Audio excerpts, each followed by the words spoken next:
नमस्कार। नए दौर के नए ख्वाब हैं, नए दौर के नए ख्वाब हैं, नए मौसमों के गुलाब हैं। ये मोहब्बतों के चिराग हैं, इन्हें नफरतों की हवा न लगे।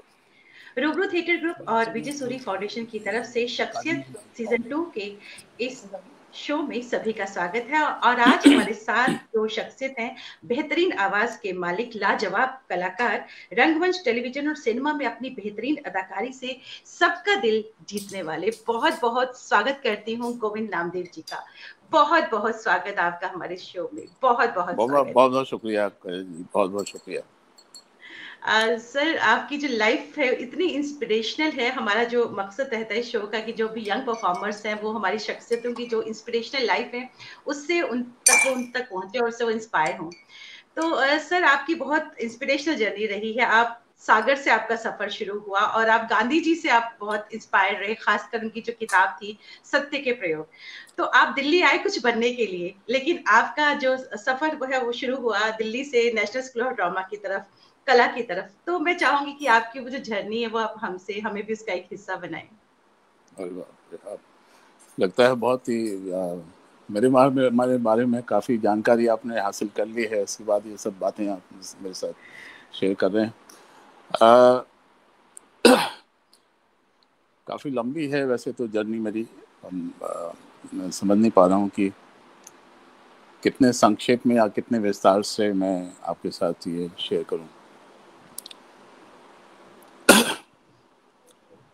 बहरहाल दो तीन ऐसी बातें हैं जो काफ़ी महत्व रखती हैं मुझे सफलता दिलाने में। सो वो मैं आपके साथ शेयर करता हूँ। जो भी मेरे मित्र जन यहाँ इस प्रोग्राम से जुड़े हुए हैं उनके साथ शेयर करता हूँ।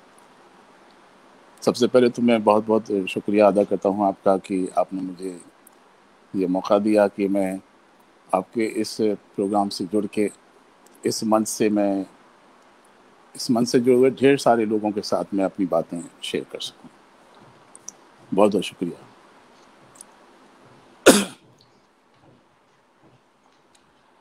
मैं शुरू से लेता हूँ, कोशिश करूँगा थोड़ा संक्षेप में, क्योंकि अगर इसको ज़्यादा विस्तार से किया तो तकरीबन 1 डेढ़ घंटा तो लगता है, जो कि आपके टाइम लिमिट से काफ़ी आगे चला जाएगा। नहीं सर, आप कर सकते हैं, ये हमारे लिए प्रिविलेज होगा। आप कर सकते हैं। हाँ, आपको सुनना तो हमारे लिए बहुत बड़ी बात है सर। आप कर सकते हैं, हमारे लिए इंस्पिरेशन है। ओके, मैं कोशिश करता हूँ।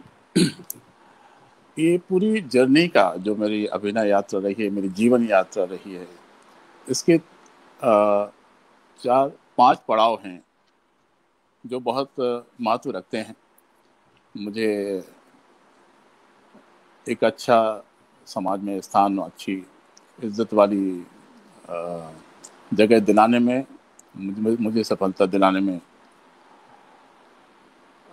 एक तो है मेरा बचपन का पड़ाव, जो मैंने 7वीं क्लास तक सागर में बिताया। दूसरा पड़ाव है मेरा स्कूलिंग डेज का, जो मैंने दिल्ली में बिताया। और उसके बाद फिर नेशनल स्कूल ऑफ ड्रामा का मेरा 3 साल का ट्रेनिंग का पड़ाव। उसके बाद फिर नेशनल स्कूल ऑफ ड्रामा रेpertory कंपनी में जो 11 साल मैंने वहाँ एक प्रोफेशनल एक्टर के तौर पर काम किया, एक वो पड़ाव। वो मेरा गोल्डन टाइम है मेरी लाइफ का। उसके बाद फिर ये मेरा फिल्मी सफ़र जो आप सब देखते रहे हैं। ये सभी जो पड़ाव हैं जिनके बारे में मैंने चर्चा की, ये कहीं न कहीं मुझे हमेशा आगे बढ़ाने में काफ़ी प्रेरणा देते रहे हैं। सो मुझे लगता है कि इनको शेयर करने में इनको शेयर करना थोड़ा-सा फ्रूटफुल रहेगा, मीनिंगफुल रहेगा। लोगों को बात समझ में आएगी कि कैसे अ, सफलता तक पहुँचने के लिए कितने स्ट्रगल और क्या-क्या पापड़ बेलने पड़ते हैं। सो मैं शुरू करता हूँ, और ज़्यादा भूमिका बाँधने से बेहतर है कि मैं शुरू करूँ। मैं 7वीं क्लास तक सागर में पढ़ा। पता नहीं कहाँ से मुझे ये प्रेरणा आई कि मुझे लगभग हर बच्चे में कुछ ना कुछ इस तरह की बातें होती हैं। एक ऐसी प्रेरणा मेरे दिमाग में आई कि मुझे हमेशा अव्वल रहना चाहिए। ये बात कर रहा हूँ मैं जब मैं 5वीं 6वीं 7वीं क्लास में पढ़ता था बचपन में सागर में। तो चाहे वो पढ़ाई की बात हो तो वहाँ मुझे फर्स्ट डिवीज़न आना चाहिए, चाहे कुछ भी हो जाए, चाहे मुझे इसके लिए कितनी भी मेहनत क्यों ना करनी पड़े। जैसे जो हमारे लोकल गेम्स हैं, जैसे गुल्ली डंडा है, कंचा खेलना है, पतंगबाजी है, या स्कूल के स्पोर्ट्स हैं, रेस है, कबड्डी है, खो खो है, मेरा दिल करता था कि मैं हर एक गेम में फर्स्ट रहूं। मैं फर्स्ट आऊं, वो लोग मेरे लिए तालियां बजाएं। और मतलब मुझे शौक हो गया था इसका, और ऐसा हो इसके लिए मैं बहुत मेहनत भी करता था। जैसे पढ़ाई में फर्स्ट आने के लिए खूब पढ़ाई करता था। जैसे हमारे जो गुल्ली डंडा के खेल हैं या कंचे के खेल हैं, इनमें अव्वल आने के लिए मुझे बहुत मेहनत करनी चाहिए। ये सेंस भी मुझे बना हुआ था। सो मैं अकेले ही गुल्ली डंडा खेलता रहता था। अब जब धूप में दोपहरी का टाइम और लगे हुए हैं गुल्ली डंडा की प्रैक्टिस करने में, अभ्यास करने में, जब तक बिल्कुल जो मेरा टुल्ला है लास्ट तक ना पहुंचे तब तक मैं लगा हुआ हूँ।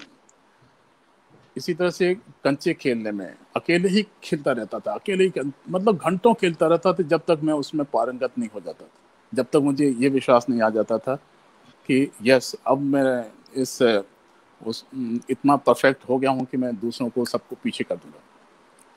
सो ये भाव रहता था और इसका मुझे रिजल्ट भी मिलता था, मैं अव्वल रहता था, लोग मेरी तारीफें करते थे।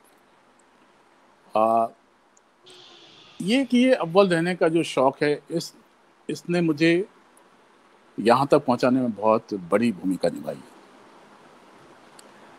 अभी मैं जो भी करता हूँ, मतलब वो जो संस्कार है अव्वल रहने का, वो अभी तक यहाँ तक काम कर रहा है, जिसकी वजह से मुझे काफ़ी इज्जत मिली है, काफ़ी मेरे काम को सराहा गया है। उसी दौरान जो आपने जिक्र किया, महात्मा गांधी से मैं प्रेरित रहा। 5वीं क्लास में हमें गांधी जी की आत्मकथा के कुछ अंश पढ़ाए जाते थे। उनकी जो आत्मकथा है सत्य के प्रयोग, उसमें एक अंश वो था जिसमें गांधी जी ने लंदन में बैरिस्ट्री पढ़ाई के दौरान जब उनके पैसे ख़त्म हो गए तो उन्होंने वहाँ नौकरी की और अपनी पढ़ाई पूरी की। तो मुझे उनसे ये एक इंस्पिरेशन आई, ये प्रेरणा आई कि अगर गांधी जी लंदन में जाके, इंग्लैंड में जाके, दूसरे देश में जाके अगर इतनी मेहनत करके अपनी पढ़ाई पूरी कर सकते हैं, जिसकी वजह से आज उनका पूरी दुनिया में नाम है, तो फिर मैं क्यों नहीं कर सकता। मैं भी अगर मैं इस तरह से बड़ी ऊंची पढ़ाई करूं तो मैं भी बड़ा आदमी बन सकता हूं, मैं भी कुछ खास बन सकता हूं, जिससे मेरा नाम होगा, जिससे मेरे परिवार का नाम होगा। मैं भी कर सकता हूँ ऐसा। मैं तो ज़्यादा मेहनती हूँ, हो सकता है गांधी जी से ज़्यादा मेहनत मैं कर सकता हूँ। तो एक ऐसा फील आ गया। उसके बाद ये बात थोड़ी सी आई गई होगी और 5वीं क्लास से मैं 6वीं क्लास और 7वीं क्लास में आया। उसी दौरान मुझे हमारे बड़े ब्रदर की एक छोटी सी लाइब्रेरी थी, किताबें होती थी, उसमें अचानक मुझे सत्य के प्रयोग पूरी बुक मिल गई।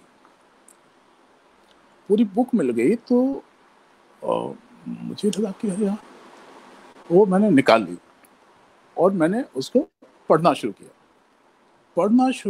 तो मैं कह नहीं सकता हूँ आपको कि क्या उस समय स्थिति थी, मेरे में सब कुछ भूल गया था, खाना पीना सब कुछ भूल गया। जब तक मैं पूरी बुक पूरी नहीं मैंने पढ़ ली, तब तक मैंने उसको छोड़ा ही नहीं। और मैं पढ़ने के बाद इतना ऑब्सेस्ड हो गया गांधी जी की पूरी जीवन यात्रा से कि मुझे लगा कि एक तो एक शख्सियत कितनी, क्या अद्भुत शख्सियत रहे, क्या अद्भुत व्यक्तित्व रहा उनका, और आज पूरी दुनिया उनको महात्मा मानती है, पूरी दुनिया में उनका इतना नाम है। तो मैं क्यों नहीं ऐसा कर सकता हूँ, मुझे भी ऐसा कुछ करना चाहिए। और फिर उसी दौरान फिर मुझे एक ऐसी प्रेरणा आई कि मुझे और दूसरे लोगों के बारे में पढ़ना चाहिए जिनके नाम हैं, हमारे जो भारत की, हमारे देश की बड़ी बड़ी हस्तियां हैं, दिग्गज हस्तियां हैं। सो मैंने फिर नेताजी सुभाष चंद्र बोस, रविन्द्रनाथ टैगोर, लोकमान्य तिलक,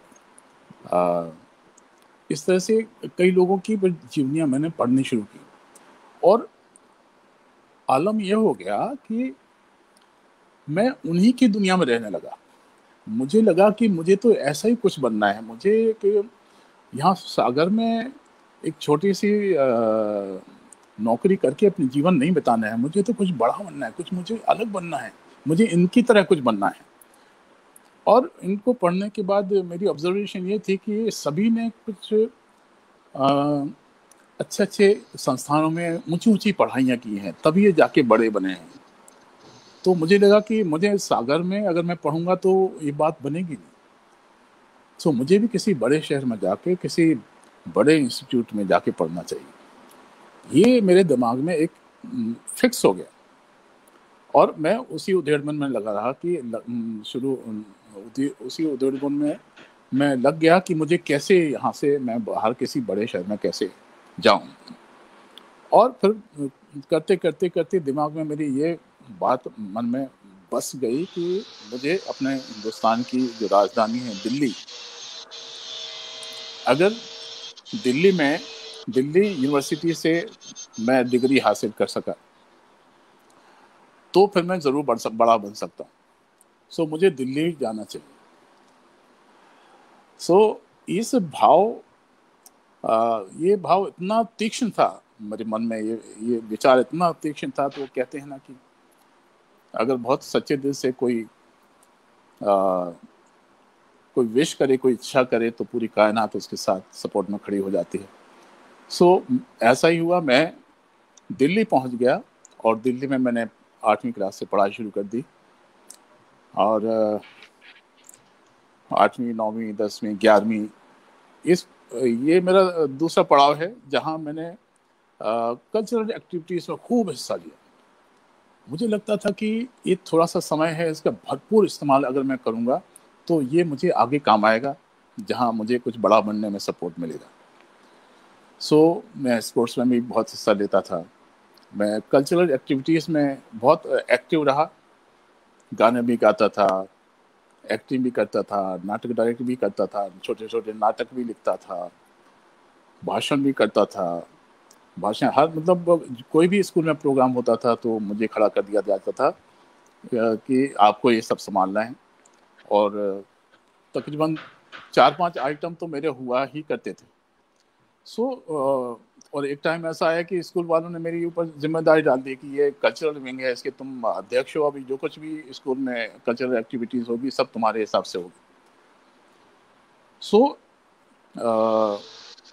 लगातार कल्चरल एक्टिविटीज़ में बहुत आगे रहा मैं। और कुछ एक ऐसे मैंने कुछ मोनोलॉग बनाए हुए थे अपने, जो मैं करके दिखाता था तो स्टूडेंट्स बहुत इम्प्रेस हो जाते थे, टीचर्स बहुत इम्प्रेस हो जाते थे। और वो कहने लगे कि अगर तुम तो इतनी अच्छी एक्टिंग करते हो, इतना अभिनय इतना अच्छा है आपका, आप तो अभिनय को ही अपना करियर बना सकते हो। सो ये जो उन्होंने उनका रिस्पॉन्स आया, जो रिएक्शन आया, जो मेरे दिमाग में बात बैठ गई कि अच्छा, मतलब मेरे दिमाग में ये विचार घुस गया कि मैं एक्टर भी बन सकता हूँ। और फिर मैं उसको ज़्यादा आगे कैरी फॉरवर्ड नहीं किया। जब मेरे 11वीं क्लास हायर सेकेंडरी हुआ करती थी दिल्ली में, उसके बाद फिर ग्रेजुएशन हुआ करता था। तो ग्रेजुएशन में किसी कॉलेज में एडमिशन लेने का एक मसला ये आया कि अगर मैं कॉलेज में पढ़ूंगा तो मुझे नौकरी करनी पड़ेगी, और अगर मैं नौकरी करता हूं तो उससे पार्ट टाइम जॉब कर सकता हूं, क्योंकि मुझे कॉलेज में पढ़ना है।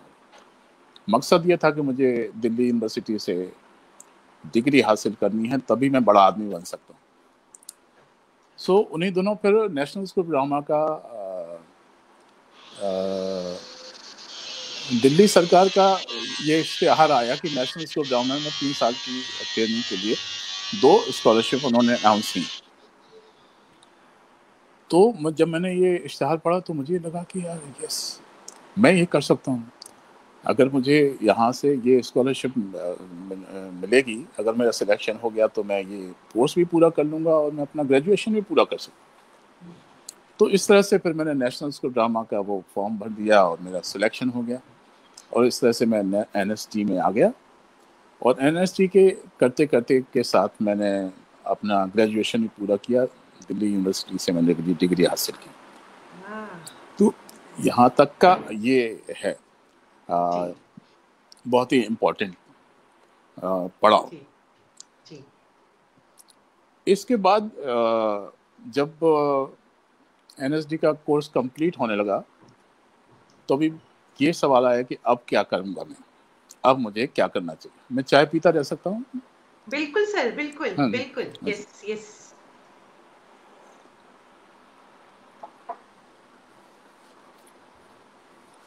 तो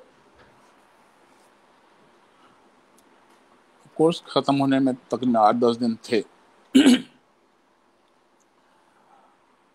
सब लोग अपनी अपनी प्लानिंग में लगे हुए थे। जो मेरे हमारे सहपाठी रहे, अनुपम खेर, सतीश कौशिक, कविता चौधरी, करण राजदान, सुहास खान के, अनीता कंवर, सब अपनी अपनी प्रोग्राम प्लानिंग कर रहे थे, योजनाएं बना रहे थे, हम ये करेंगे, हम ये करेंगे, ये करेंगे। मेरे मन में बहुत असमंजस था। मतलब करण राजदान कह रहे थे कि हम तो मुंबई जाके अभी जाके शूटिंग शुरू कर दूंगा, मेरी बात हो गई है डायरेक्टर से। और सतीश कौशिक ने कहा कि मैं भी मुंबई जाने वाला हूँ। अनुपम खेर ने कहा कि मैं पहले लखनऊ जाऊंगा, वहाँ थोड़ी टीचिंग करूंगा, उसके बाद फिर बॉम्बे आऊँगा। वो सब अपनी अपनी इस तरह की प्रोग्राम योजनाएं कर रहे थे, लेकिन मुझे लग रहा था कि मैं अभी इतना मैच्योर, इतना परिपक्व नहीं हुआ हूँ एक्टिंग में कि मैं इसको कैरियर के तौर पर और फिर सीधा बॉम्बे चला जाऊं या करियर में कूद जाऊं। मुझे लगता था कि मैं अभी इतना अभी कमज़ोरी है मेरे काम में, वो परफेक्शन नहीं है मेरे काम में। मैं बार बार अपने को उस टाइम के जो हमारे स्टार्स रहे हैं, अमिताभ बच्चन और विनोद खन्ना, राजेश खन्ना, मैं इनको अपने सामने इमेजिनेशन में इनको सामने खड़ा करके उनके साथ सामने इनके साथ मैं एक्टिंग करता था। हर बार कोशिश करता था कुछ इमोशनल डायलॉग्स बोलने का और कुछ एक्ट करने का, लेकिन हर बार ऐसा लगता था कि नहीं, मैं कुछ कुछ करेक्ट नहीं हो पाया है, कुछ बहुत मेच्योरिटी लेवल पर कुछ नहीं हो पा रहा है उनके सामने खड़े होकर। जब जब भी मैं प्रश्न करता था कि क्या तुम अपना 100% दे पा रहे हो उनके सामने खड़े होके, तो बार बार फिर जवाब यही आता था कि नहीं, ऐसा नहीं हो पा रहा है। तो जब बार बार जवाब ये आता था कि नहीं, ऐसा नहीं हो पा रहा है, अभी आप कच्चे हैं, वीक हैं, परिपक्व नहीं हुए हैं, तो फिर प्रश्न ये आया कि मुझे अपने आप को और ज़्यादा सीखने में डालना चाहिए, अपने आप को और मैच्योर करना चाहिए। जो मेरी एक्टिंग के अंडरस्टैंडिंग है, जो मेरी एक्ट है, मेरा स्किल है, उसको और बेहतर बनाना चाहिए। तभी मुझे फिर रेपर्टरी कंपनी का ख्याल आया। और रेपर्टरी कंपनी उन दोनों कमाल का काम करते थे। ये ग्रुप, इस ग्रुप में हर बार मैं मेंशन करता हूँ क्योंकि मेंशन किए बिना बात अधूरी ही रहेगी। मनोहर सिंह जी, सुरेखा सीकरी जी, उत्तरा वावकर जी, राजेश विवेक जी, पंकज कपूर जी, ये ऐसा कमाल का काम करते थे, ऐसा मतलब कि हथप्रभ कर देते थे अपने एक्ट से। मैंने इनका एक प्ले देखा था, लुक बैक इन एंगर, जो इब्राहिम अलकाजी साहब, जो हमारे डायरेक्टर भी रहे हैं, मेरे गुरु भी हैं, उन्होंने डायरेक्ट किया था। और मनोहर सिंह जी, उत्तरा वावकर जी और राजेश विवेक और सुरेखा सीकरी जी, ये देख देख के मैं ऐसा लग रहा था कि मैं क्या देख रहा हूँ, मैंने ऐसा कभी देखा ही नहीं है। और नाटक जब खत्म हुआ तो मैं अपनी कुर्सी से चिपक के रह गया कि मैंने ये क्या देखा, एक्टिंग का ये लेवल, ये स्तर। और मुझे लगा कि अगर मुझे अपने एक्टिंग को करियर बनाना है तो मुझे इस लेवल की एक्टिंग आनी चाहिए। अगर मुझे इस लेवल की एक्टिंग नहीं आती है, अगर मैं ये लेवल नहीं हासिल कर सकता हूँ, तो मुझे एक्टर कहलाने का ही हक नहीं है। और मैं इस लायक बिल्कुल भी नहीं हूँ कि मैं बॉम्बे जाके स्ट्रगल कर सकूँ। सो मन में फिर यही ख्याल आया कि अगर मुझे ये लेवल हासिल करना है, इस लेवल का काम मेरे एक्ट में आए, तो मुझे इनके साथ जुड़ के, इनके साथ रह के, इनसे सीखना पड़ेगा कि ये आपने कैसे किया, ये अपने परफॉर्मेंस में ये डायलॉग डिलीवरी, ये इमोशंस, ये इंटेंसिटी, वो जो टेक्निक्स हैं, ये कैसे लेके आते हैं आप। सो ये सब सोच के फिर मैंने रेपर्टरी डिसाइड किया कि उन दोनों जैसे मनोहर सिंह जी को 3 साल की ट्रेनिंग के बाद 6 साल हो गए थे रेपर्टरी कंपनी में। इसी तरह से उत्तरा जी को भी इतना ही साल हो गए थे। सुरेखा जी भी उसी लगभग उसी 1-2 साल के अंतर से तकरीबन 8-9 साल के मेहनत के बाद उन्होंने ये लेवल पाया था। तो मैंने डिसाइड किया कि 3 साल कोर्स और 10 साल और मैं रेपर्टरी कंपनी में बिताऊंगा, और जब तक ये लेवल हासिल नहीं कर पाऊंगा मैं मुंबई के बारे में सोचूंगा तक नहीं। और ये लक्ष्य लेके मैं रेपर्टरी कंपनी में 78 में मैंने ज्वाइन किया, और 78 से 89 तक मैं रेपर्टरी कंपनी में लगातार अपने आप को मैच्योर करने में लगा रहा, अपने आप को तराशने में लगा रहा। जिस दिन फर्स्ट डे से ही, मतलब रेपर्टरी कंपनी में जिस दिन मैंने ज्वाइन किया, मैंने रूटीन बना के मैंने ज्वाइन किया।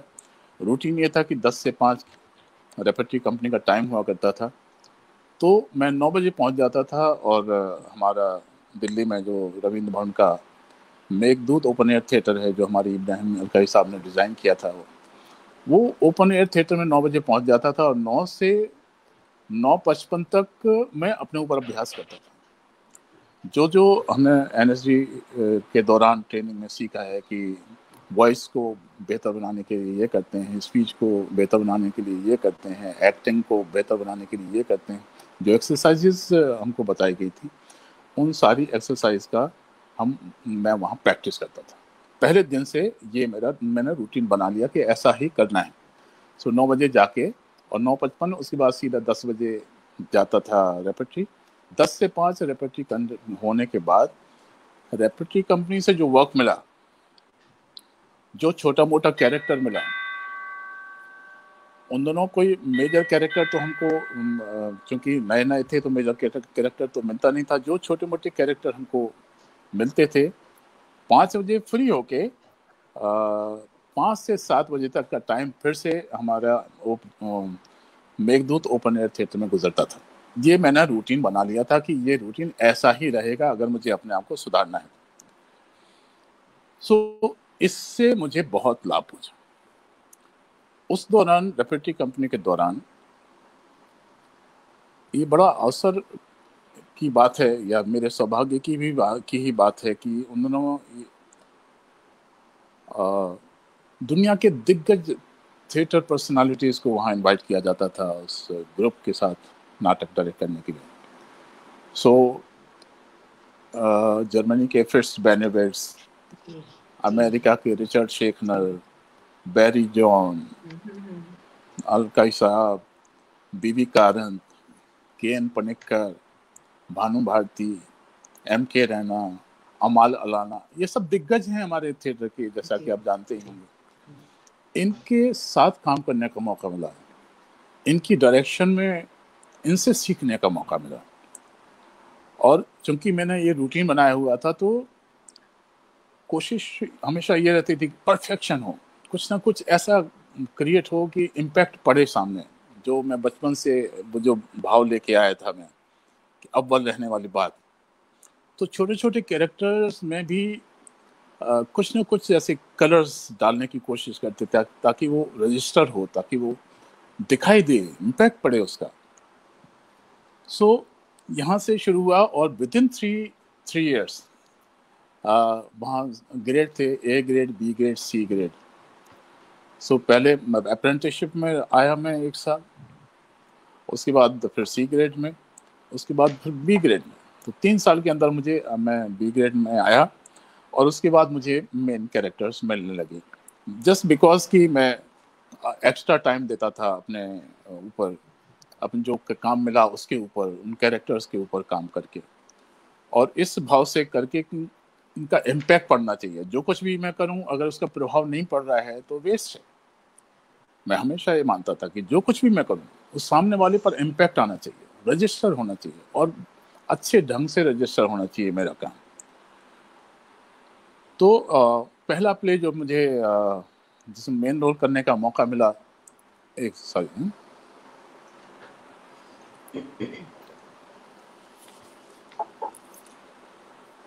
मैं इसका जिक्र इसलिए करना ज़रूरी है क्योंकि यहीं से एक उठान मुझे रेपर्टरी कंपनी में मिली थी जो आगे तक चली। पहला प्ले था राम गोपाल बजाज जी ने डायरेक्ट किया था, सूर्य की अंतिम किरण से सूर्य की पहली किरण तक। जी। तो इसके कैरेक्टर के बारे में भी बहुत लोगों को मालूम होगा, आपको मालूम होगा। ओकाक का एक कैरेक्टर है जिसमें जो एक नपुंसक राजा है जो बच्चा पैदा नहीं कर सकता है। सो कुछ काफ़ी लेयर्स हैं इस कैरेक्टर में। तो ये प्ले बहुत ही अच्छा हुआ और मेरा काम भी बहुत सराहा गया, बहुत इम्पैक्टफुल रहा मेरा काम। इस प्ले को देखने के बाद जो जर्मनी से फ्रिट्स बेनेविट्स आए थे, उन दोनों ओथेलो करना था उनको रेपर्टरी कंपनी के साथ। तो ये प्ले देखने के बाद उन्होंने मुझे ओथेलो दे दिया, ओथेलो का टाइटल कैरेक्टर।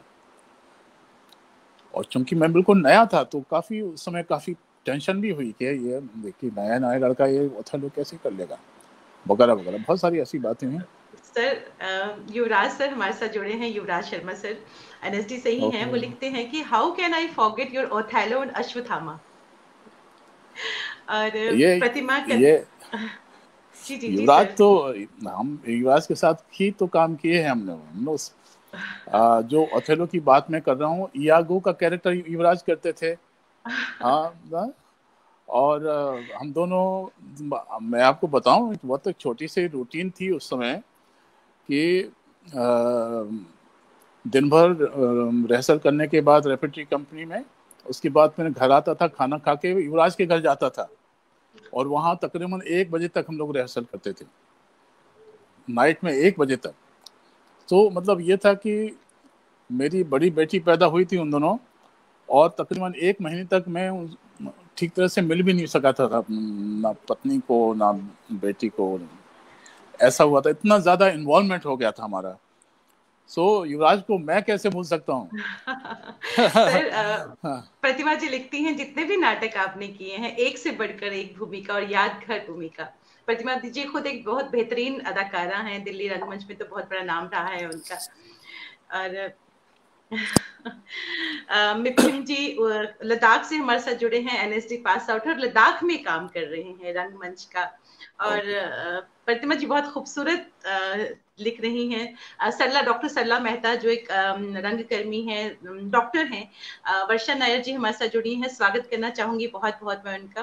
प्रतिमा कानन जी बहुत शुक्रिया, आप कितने खूबसूरत कमेंट। निरुपमा वर्मा जी बहुत बेहतरीन अदाकारा हैं, आपके लिए लिखते हैं कि काफी जी जी जी जी मैंने बहुत अच्छा समय साथ में बिताया है। हम लोग की पूरे एक सर्कल था हमारा, युवराज शर्मा, निरुपमा वर्मा, उनके हस्बैंड, और सब हम एक ही सर्कल के लोग रहे हैं उस समय जब हम थिएटर रेपर्टरी कंपनी में किया करते थे। जी सुचित्रा गुप्ता जी भी हमारे साथ जुड़ी हैं, बहुत बहुत शुक्रिया कह रही, काफी अरसे के बाद उन्होंने आपको देखा है, बहुत बहुत शुक्रिया कहना चाहूंगी। जितने भी हमारे सब व्यूअर्स जुड़े हैं उन सभी का बहुत बहुत शुक्रिया कहना चाहूंगी। जी सर आप बात कर रहे थे उसकी ओथेलो की। तो ओथेलो हमको मिला और ओथेलो करने के बाद फिर रिचर्ड शेखनर आए, तो उन्होंने मेरे परफॉर्मेंस को देखा था, तो उसकी वजह से उन्होंने चेरी ऑर्चर्ड में मुझे फिर मेन रोल दिया लोपाकिन का। और ये सिलसिला चल पड़ा कि मैं जो रेपरेटरी कंपनी में जो भी प्लेयर्स होते थे, मुझे मुझे मेन रोल दिया जाता था, मुख्य भूमिकाएं दी जाती थी। इससे मेरा जो सीखने का दौर है वो बहुत और इंटेंस हो गया। जब इतने बड़े बड़े जी कैरेक्टर्स मिलेंगे तो आपको काम भी ज़्यादा करना पड़ेगा, अभ्यास भी ज़्यादा करना पड़ेगा। उनको करते हुए जो पूरा प्रोसेस है उस दौरान भी आ, बहुत सारी ऐसी चीज़ें हैं जो हमने सीखी हैं, जो आज भी हमारे काम आ रही हैं और किसी भी एक्टर के काम आती ही हैं। चीज़ों को इम्पैक्टफुल कैसे बनाना, उनमें कैसे किसी एक कैरेक्टर में रंग कैसे भरना, जो मल्टी लेयर्ड कैरेक्टर्स होते हैं, कैसे कितने अभ्यासों की उनको ज़रूरत है, ये सब चीज़ें हमने इस रेपरेटरी कंपनी के दौर में सीखी हैं। जी फिर फिर उसके बाद अश्वत्थामा की जो बात जो युवराज कर रहे हैं, ये अश्वत्थामा तो हम वहाँ जर्मनी लेकर गए थे, जहाँ सर, उसका बहुत ही खूबसूरत एक इंसिडेंट है, मैं चाहूंगी वो बहुत इंस्पिरेशनल इंसिडेंट है, आप जरूर हमसे शेयर करें। अंधा युग का जो एक बहुत खूबसूरत वहां जो आपने शो किया, और वहां लैंग्वेज समझ नहीं आती और किस तरह से लोगों ने वहां आपको रिस्पॉन्स दिया, मैं चाहूंगी वो जरूर आप हमसे शेयर करें। जी, वो ये है कि 87 में वहाँ का एक बर्लाइनर फेस्टिवल, काफ़ी लोगों ने सुना होगा, वो दुनिया का जी बहुत ही जाना माना फेस्टिवल है, जहाँ पूरी दुनिया से रंगमंडलियाँ आती हैं और अपना अपना प्रदर्शन करती हैं। वहाँ पर ये मेरा सेकंड टाइम था पार्टिसिपेशन का। इसके पहले हम 82 में गए थे, तब हमने जसमा उडन किया था, इसमें युवराज भी थे। और ये मेरा सेकंड टाइम था 87 में। हमने ये अश्वत्थामा लेकर गए थे। M.K. रैना साहब ने वो डायरेक्ट किया था, और मैं अंधा युग, जिसमें मैंने अश्वत्थामा की। जी हुआ यूं था कि जिस हॉल में हम शो कर रहे थे वहाँ साइमल्टेनियस ट्रांसलेशन की व्यवस्था थी। मतलब हर कुर्सी के साथ एक एयरफोन लगा होता था, जो वहाँ जो जर्मन्स हैं वो अपने कान में लगा लेते थे, और उनको एक जर्मन ट्रांसलेटर एक बॉक्स में नाटक देखता रहता था, और वो एक एक सेंटेंस का ट्रांसलेशन बोलता जाता था, तो उनको एक एक सेंटेंस का मीनिंग समझ में आ जाता।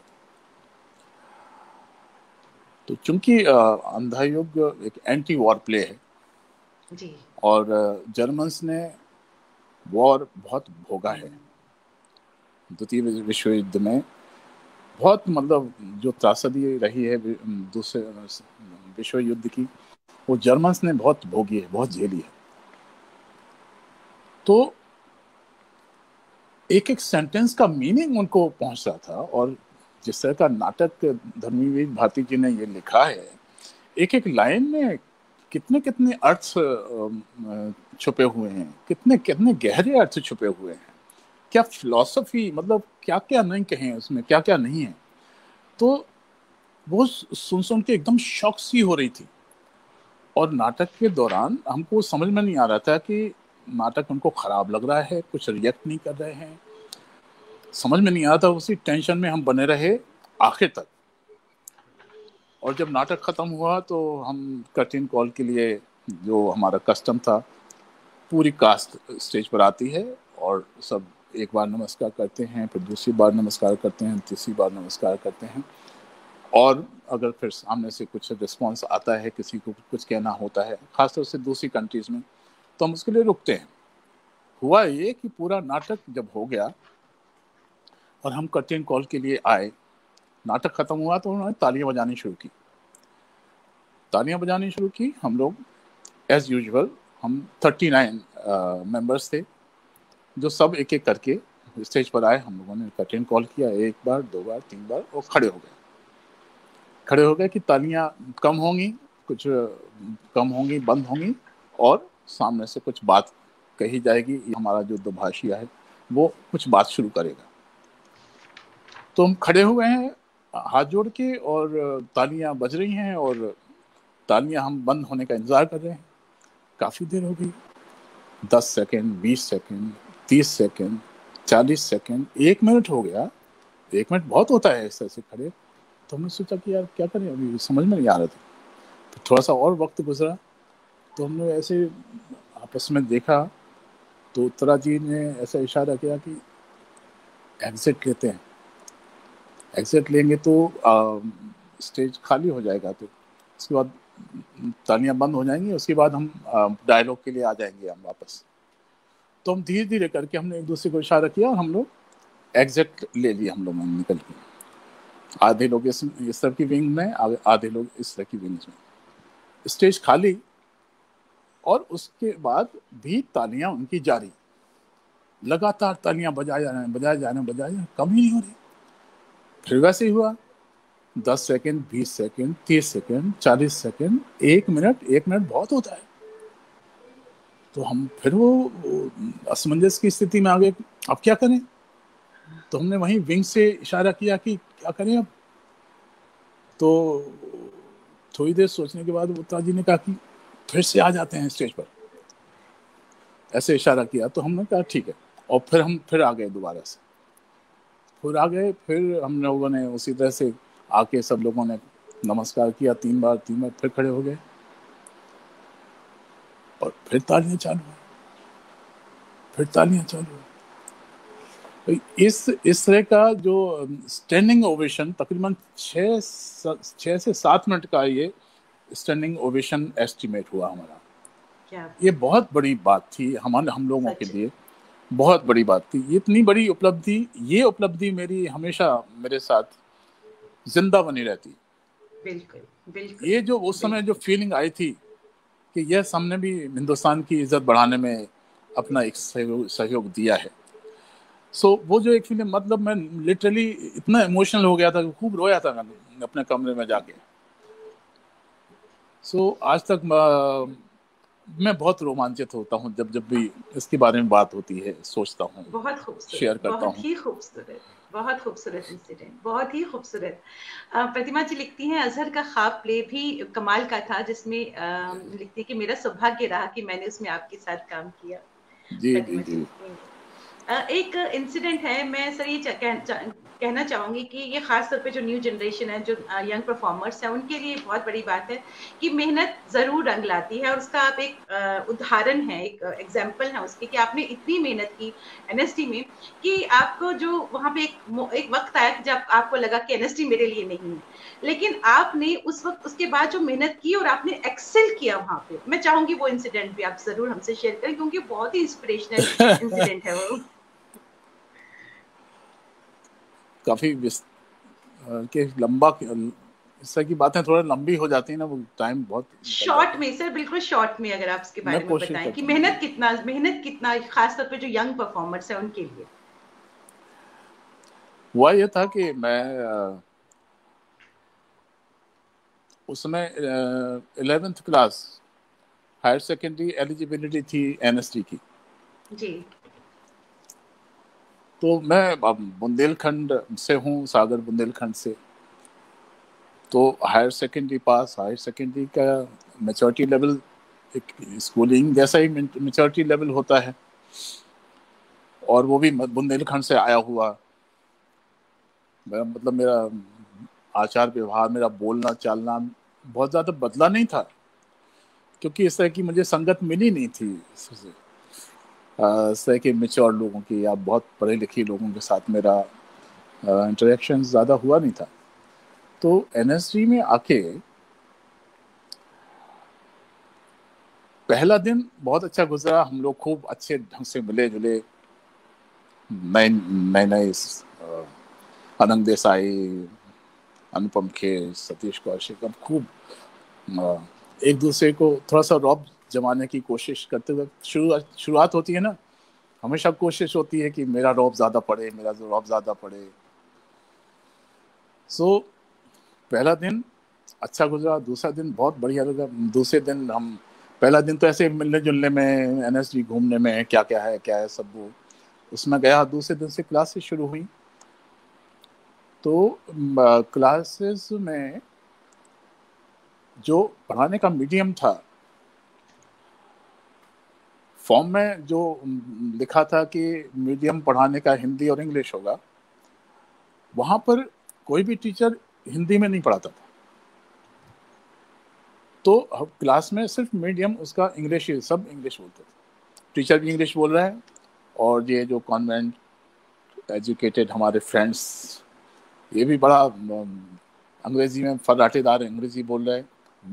मुझे अंग्रेजी में प्रॉब्लम थी, मैं अंग्रेजी स्कूल में पढ़ा नहीं था, सरकारी स्कूलों में पढ़ा था, तो मुझे असुविधा होने लगी।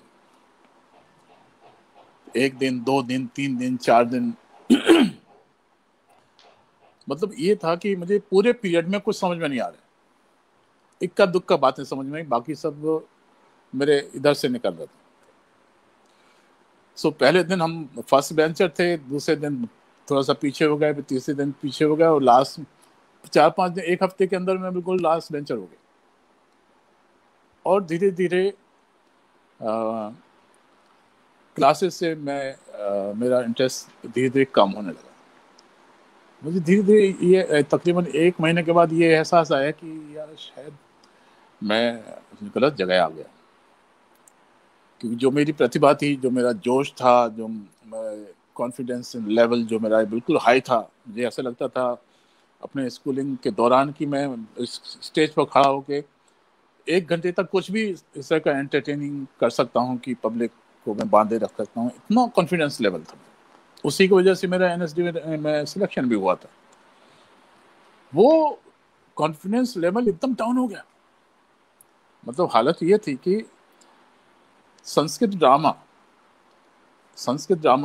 भी अंग्रेजी में ही पढ़ाया जाता था, हिंदी में नहीं, संस्कृत में नहीं, वो अंग्रेजी में पढ़ाया जाता था। वो एक कुछ भी पल्ले नहीं पड़ता था। बहुत टेंशन हो गया। 1 महीना गुजरा, 2 महीना गुजरा और तीसरे महीने में मैंने ये डिसाइड कर लिया कि ये जगह मेरे मतलब की नहीं है। जो मेरा लक्ष्य था दिल्ली यूनिवर्सिटी से डिग्री हासिल करने का, मुझे लगा कि अभी मुझे यहाँ से छोड़ के कोई दूसरी पार्ट टाइम जॉब करनी पड़ेगी। वो जॉब करके मैं अपना ये डिग्री हासिल करने की कोशिश करता हूँ। तो मैंने नौकरी ढूंढनी शुरू कर दी और तीसरे महीने में लगभग जैसे तीसरे महीने का लास्ट वीक जैसा होता है, जैसे जिस तरह से लास्ट वीक होता है, 7 दिन, और 7 दिन में चौथे दिन ये डिसाइड हो गया कि मुझे एक होम गार्ड की नौकरी दिखाई दी जहां संडे को सिलेक्शंस होने थे। और मुझे लगा कि ये नौकरी करते हुए मैं भले रेगुलर ना पढ़ पाऊँ, लेकिन मैं प्राइवेटली अपना ग्रेजुएशन कर सकता हूँ, लेकिन मैं कुछ ना कुछ तो करना पड़ेगा टाइम वेस्ट करने से। तो संडे के दिन होम गार्ड का सिलेक्शन था, तो फ्राइडे को मैं पूरी तैयारी कर रहा था कि बस अब हो गया। सो लाइब्रेरी से जो बुक्स वगैरह ली थी मैंने, वो सब वापस करने का पूरा फॉर्मेलिटीज कर रहा था। वो सब करने के बाद जैसे ही मैं बाहर आने को था, बड़ा ड्रामेटिक था ये पूरा, एक छोटा सा सीक्वेंस है।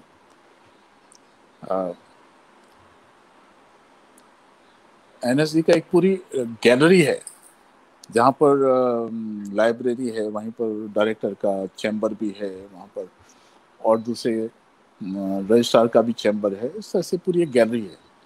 तो लाइब्रेरी से मैं किताबें वगैरह वापस करके मैं बाहर निकल रहा था, और बाहर निकलते निकलते पीछे से एक आवाज़ आई तेज, नामदेव। हमारे इब्राहिम अलकाई साहब मुझे नामदेव कह के बुलाया करते। तो मैं कांप गया ये आवाज़ सुन के। तो मैं वहीं रुक गया और मैंने पीछे देखा, कम हियर। वो डरा मैं पहुंचा उनको। What happened? तुम क्लास बंक क्यों करता है? तुम्हारा क्लास में इंटरेस्ट नहीं है क्या? तो क्यों आया इधर? तुम तो इतना, मैंने तुम्हारा रिकॉर्ड देखा, तुम इतना ब्रिलियंट स्टूडेंट रहा है, क्या प्रॉब्लम क्या है? वो बोलो ना क्या प्रॉब्लम है। मैं चुपचाप खड़ा था, और थोड़ा सा और उन्होंने बोला तो मैं धीरे धीरे रोना शुरू कर दिया। तो उनको थोड़ा सा गिल्टी सा महसूस हुआ कि मैंने इसको रोला दिया। तो मुझे ओके कम वो अपने चैम्बर में लेके गए, बैठो, और बिठा के मुझे पानी पिलाया। पियो बैठो, रिलैक्स, डोंट क्राई। जैसा कि बहुत प्यार से समझाते थे, खासतौर से उन लोगों को जो वो समझते थे कि ये थोड़ा कम समझते। सो अब बताओ क्या है, क्या प्रॉब्लम है। मैंने उनको सारी बातें बता दी, जिस दिन से मैं आया था, क्या सोच के आया था। मैंने उनको बताया कि यहाँ मतलब संस्कृत ड्रामा भी अंग्रेजी में पढ़ाया जाता है, और फॉर्म में लिखा था कि हिंदी और अंग्रेजी मीडियम होगा। यहाँ हिंदी में कोई भी नहीं पढ़ाता है, सारी क्लासेस जो इंग्लिश में होती हैं। तो मुझे कुछ समझ में नहीं आता है, हमें समझ में नहीं आता तो मैं कैसे। और मैंने खूब रोते रोते ये सब अपनी व्यथा कथा बता दी। उनको भी लगा कि ये तो मिस्टेक है, हमारी तरफ से मिस्टेक है। उन्होंने एक पॉज लिया, उन्होंने कहा अच्छा ठीक है, मैं तुम्हारी प्रॉब्लम सॉल्व कर देता हूँ, मैं अभी टीचर्स को बुलाता हूँ, उनको बताता हूँ। लेकिन जो तुम्हारा रिकॉर्ड रहा है मेहनत करने का, अपने जो तुम जिस तरह से ब्रिलियंट रहे हो तुमने अपने स्कूलिंग डेज में, तो जिन सब्जेक्ट्स में इंग्लिश इस्तेमाल नहीं होती, भाषा का इतना महत्व नहीं है, जैसे स्वॉर्ड फाइटिंग है, उसमें तो भाषा का कोई इतना ज़्यादा इम्पोर्टेंट प्ले नहीं है। जैसे मेकअप है, म्यूजिक है, डांस मूवमेंट है, स्पीच है, और योगा है। तकरीबन 7 सब्जेक्ट्स उन्होंने पढ़ा दिए, गिना दिए। इनमें तो भाषा कहीं इतना इम्पोर्टेंट प्ले नहीं करती है, इतना इम्पोर्टेंट पार्ट प्ले नहीं करती है। तुम इनको फोकस करो ना। ये जो 3-4 सब्जेक्ट्स हैं जिसमें भाषा मेन है, उनको हम उसकी प्रॉब्लम सॉल्व कर देते हैं। लेकिन ये 7 सब्जेक्ट हैं, वो 4 हैं। अगर तुम 7 सब्जेक्ट्स में अपनी ब्रिलियंस दिखा सकते हो तो तुम्हारी प्रॉब्लम सॉल्व हो गया। तो मेरे ऐसा है बिल्कुल जैसे तीसरा नेत्र नहीं खुल जाता, ज्ञान चक्षु खुल जाता है, कुछ वैसा सा हो गया। मुझे लगा यस। तो मैंने कहा यस सर, मैं ऐसा कर लूँगा। ओके रुको। फिर उन्होंने अपने स्टाफ को बुलाया सर, उनको बताया कि देखो ये क्या क्या इसका प्रॉब्लम है, कोई हिंदी में नहीं पढ़ाता है इसका, तो जब तक इसको समझ में नहीं आएगा ये आगे कैसे बढ़ेगा। बहुत थोड़ा सा स्टाफ को भी उन्होंने थोड़ा सा कड़क होके समझाया, और उन्होंने उनको हिदायत दी कि जब तक इसकी समझ में नहीं आता तब तक इसको हिंदी में समझाओ। हाँ, और ऐसा इंस्ट्रक्शंस देके उन्होंने बात समाप्त की। और यहाँ से मैं हॉस्टल पहुँचा और मैंने सब होमगार्ड सब फेंक दिया, दिमाग से निकाल दिया विचार, और मैंने रूटीन बनाया कि ये 3 सब्जेक्ट पहले मैं इनमें टॉप करूँगा, और सुबह 5 बजे, पौने 5 बजे उठूँगा, 15 से 20 मिनट अपने नहाने धोने में निकालने के बाद 5 बजे से 8:30 बजे तक 3.5 घंटा में एक सब्जेक्ट को, किसी को पौना घंटा, किसी को 1 घंटा, किसी को आधा घंटा, मैं डेली अभ्यास करूँगा। क्योंकि अभ्यास का एक मेरे संस्कार में लेके आया था सागर से। सो वो तो मैंने इस तरह से उन सब्जेक्ट्स में वो टाइम बांटा, और डेली पौने 5 बजे उठना मेरा रूटीन बन गया। मतलब फिर स्पीच सबसे पहले मैंने टॉप किया योगा में। उसके बाद जो रीटा कोठारी जी की बात आप कर रही थी, डांस मूवमेंट में हम टॉप किया। उसके बाद फिर स्वॉर्ड फाइटिंग में मतलब अभ्यास का ये आलम हो गया कि जब कोई डेलीगेशन कहीं बाहर से आता था तो हमको हिदायत होती कि आपको एक आइटम पेश करना है, तो 2 तलवारों से लड़ने का खूब अभ्यास हो गया था। और कविता चौधरी, जिनका मैंने अब जिक्र किया, हमारे कोलीग रही हैं, वो और मैं 2 तलवारों से इतना फास्ट लड़ते थे कि देखने वाले डर जाते थे कि अभी इनको लगेगी। तो अभ्यास में क्या कमाल है, मतलब आप कोई भी दुनिया में ऐसा काम नहीं है जो अभ्यासों के द्वारा हासिल नहीं किया जा सकता। तो एक एक करके फिर मैं सातों जो सब्जेक्ट्स थे जिसमें भाषा का इतना प्रयोग नहीं था, 6 महीने के अंदर जो मैं लास्ट बेंचर था, मैं फर्स्ट बेंचर हो गया, क्योंकि लोगों ने मुझे लाइक करना शुरू कर दिया। मैं टॉप की स्थिति में पहुंच गया, पहले बिल्कुल उसमें था। सो और उस जो मेरा मजाक उड़ाया करते थे शुरू शुरू में, ये अनुपम खेर, सतीश कौशिक, अभी हम बहुत अच्छे दोस्त हैं, लेकिन वो टाइम ऐसा था कि ना तो मैं ठीक तरह से अच्छी भाषा बोलता था, मेरा सुर भी बड़ा ऊंचा था बोलने का, जो हमारे बुंदेलखंड का है। कहा भैया कहाँ जा रहे हैं, कुछ ऐसा सुर में मैं हिंदी बोलता था, तो वो जमता ही नहीं था किसी को, उनको लगता था कि ये कहाँ से आ गया यार ये, तो मुझे ज्यादा बोलने नहीं दिया जाता था। एक मतलब साल खत्म होते होते तक हम इतने अच्छे मित्र बन गए और सब कुछ एक अच्छे रैंक में मैं आ गया। तो अभिप्राय इसका यह है कि अभ्यास आपको कहीं से, जो आप मन में इच्छा करें, जो महत्वाकांक्षा आपकी है, वो महत्वाकांक्षा को आप अपने अभ्यासों से हासिल कर सकते हैं। बिल्कुल बिल्कुल सर, फिल्मों में भी आपने एक्सेल किया, तो मैं नई जो जनरेशन है, खासतौर पे यंग परफॉर्मर्स है, मैं चाहूंगी कि आप उनको क्या गाइड करेंगे कि क्या करना चाहिए, क्योंकि पैशन जब तक ना हो, जो जैसे आपने बताया कि मेहनत के बगैर कुछ नहीं हो सकता, और उसका आप एक इंस्पिरेशनल जो आपने इतनी बातें बताई, मेहनत बहुत जरूरी है, तो मैं चाहूंगी आप यंग जनरेशन के लिए, खासतौर पर यंग परफॉर्मर्स के लिए कुछ जरूर कहें। मैं ऐसा मानता हूं कि जो बेस्ट काम आप देखते हैं, आप वो कर सकते हैं या नहीं, पहले अपने आप को तोल लें। आजकल तो हर चीज़ एडवांस है, आपको जो जिसकी भी परफॉर्मेंस देखनी है, जो भी आपके आइडियल हैं, जो भी आपके आइडियल एक्टर हैं, उनकी परफॉर्मेंस देखनी है, आप एकदम डाउनलोड करके आप 10 दफ़ा देख सकते हैं।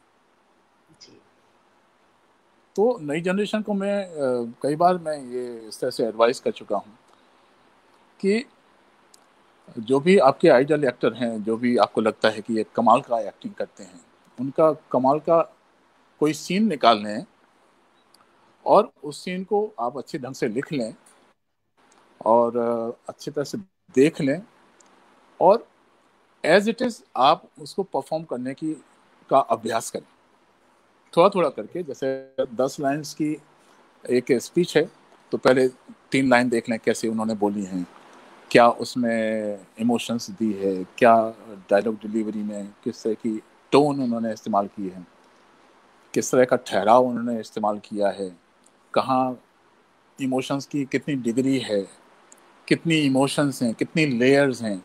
बहुत सारी ऐसी बातें जो एक अच्छे अभिनय अभिनय के लिए ज़रूरी होती हैं, वो जो उन्होंने की हुई हैं ऑलरेडी, जिसकी वजह से आप इतने इम्प्रेस भी हैं, तो आप एज इट इज़ उनकी परफॉर्मेंस आप तैयार कर लें।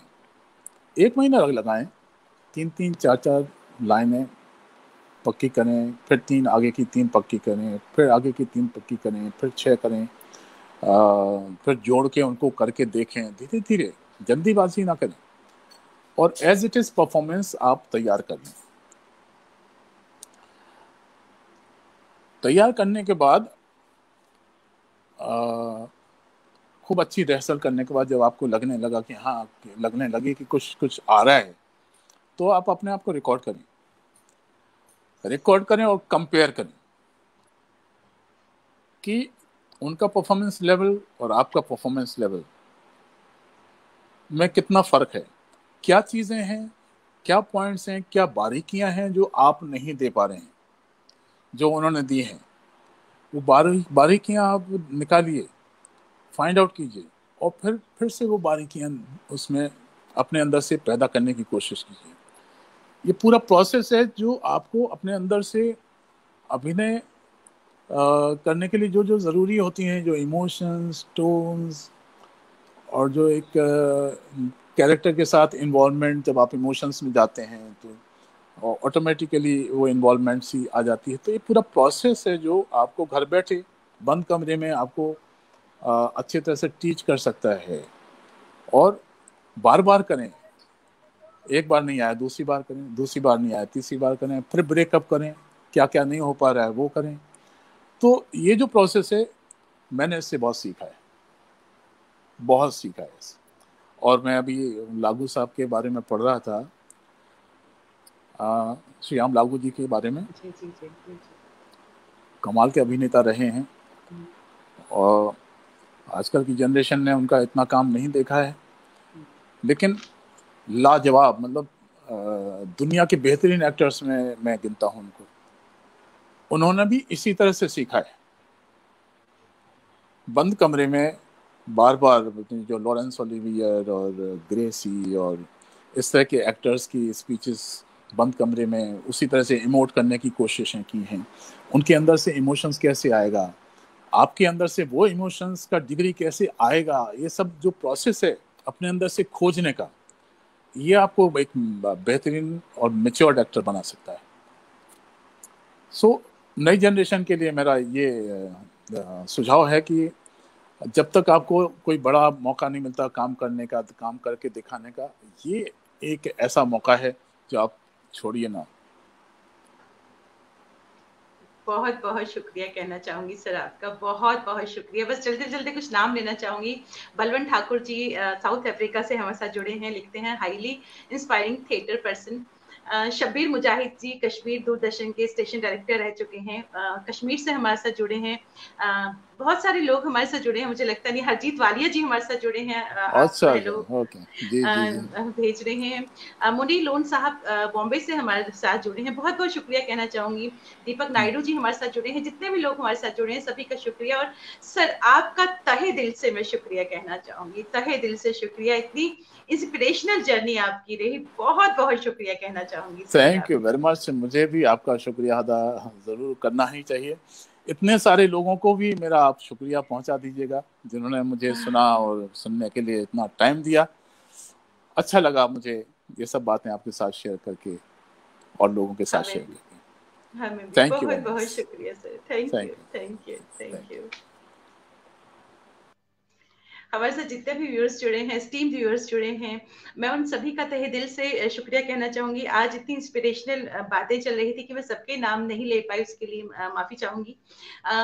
गुजारिश करती हूँ कि आज रात को 8:30 पर एक खास एपिसोड होगा शख्सियत का 8:30 बजे, जिसमें हमारे साथ जुड़ेंगी प्रोफेसर पद्मश्री प्रोफेसर विदुषी रीटा गांगुली जी। सभी उनको जानते हैं, वो किसी तारुफ की मोहताज नहीं है। तो 8:30 बजे उनकी जिंदगी के कुछ पहलुओं से हम रूबरू होंगे। तो रहिएगा शाम को, रात को 8:30 पर हमारे साथ। और हमारे साथ रहेंगे शख्सियत में पद्मश्री प्रोफेसर विदुषी रीटा गांगुली जी। और हमें सपोर्ट देने के लिए, हमें स्ट्रेंथ देने के लिए बहुत बहुत शुक्रिया, बहुत बहुत शुक्रिया।